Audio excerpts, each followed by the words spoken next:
Hello viewers, இது என்னன்னு சொல்லி பார்த்தீங்களா? இதுதான் வாதுமை கொட்டை. இந்த வாதுமை கொட்டை நிறைய மரங்கள் என்ன செய்யும், ரோட்டோரங்களில் நிற்கும்.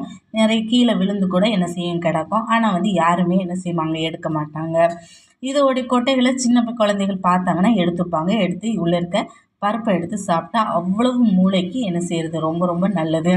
இந்த வாதுமை கொட்டையை வச்சு நம்ம பருப்பை நாம் எடுத்து சாப்பிட்டுக்கிட்டு நாம் என்ன செய்யலாம் அப்படின்னா, இந்த மாதிரி நம்ம இடிச்சிக்க போகிறோம். இந்த மாதிரி என்ன செஞ்சாச்சு, இடித்தாச்சு.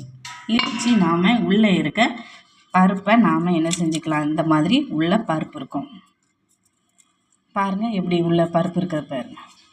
இப்படி தான் என்ன செய்யும், உள்ள வாதுமை கொட்டையுடைய பருப்பு என்ன செய்யும், உள்ளே இருக்கும். சரி, இப்போ நீங்கள் நினைக்கிறீங்க வாதுமை கொட்டையை எடுத்து இப்படி காணிக்கிறது தான் நீங்கள் எடுத்திருக்கீங்க அப்படின்னு நீங்கள் நினைக்கிறீங்க. ஆனால் அது இல்லை.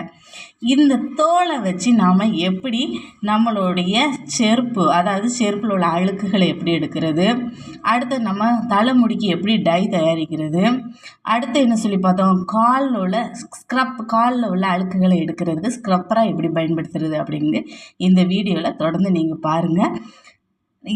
இந்த வீடியோ பற்றி உங்களுடைய கமெண்ட்டை நீங்கள் தெரிவிங்க.